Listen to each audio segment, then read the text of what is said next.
Hej.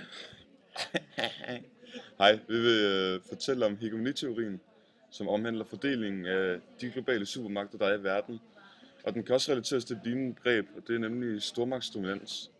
Man tager teorien i brug, hvis man skal vurdere de konsekvenser, som en stormagt kan have i forhold til lavere stående samfund, alt efter hvordan de handler.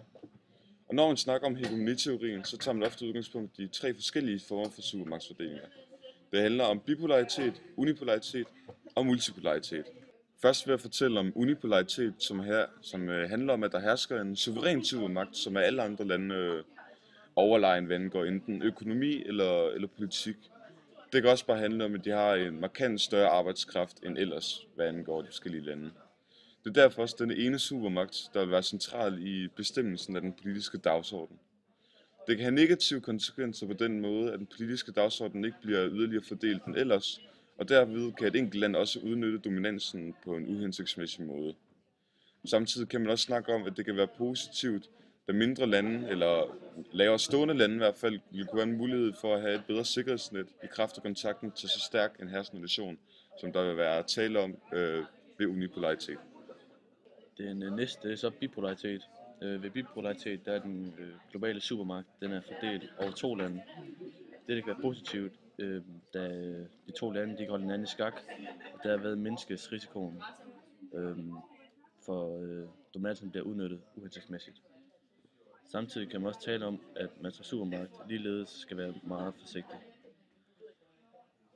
Med det menes, at de to supermagter, hvis den ene supermagt træder forkert, så kan der katastrofale følger for den anden, og det kan påvirke, det kan have en stor påvirkning på verdensplan. Den tredje og sidste er multipolaritet. Ved multipolaritet er der flere lande om magten. Herved er der i teorien ingen, der har en yderligere dominans over de andre lande.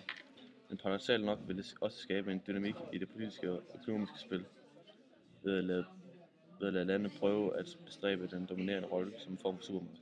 Større beslutningsprocesser vil komme til at tage længere tid. Man snakker ofte om den magt, som USA har i det nuværende samfund, og om hvorvidt den bliver ved.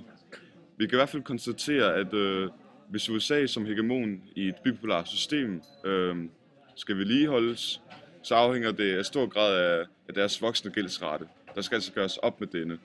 Som det ser ud på det nuværende tidspunkt, så har USA stadig en voksende gæld på over 16 billioner dollars, mens Kina til gengæld har en vækstrate, som stadig også er voksende. Altså en vækst og ikke en gældsrate. Derfor skal det økonomiske mønster vendes på et tidspunkt, også gerne inden for relativt kort tid endda, hvis USA ikke skal miste positionen som supermagt over sigt.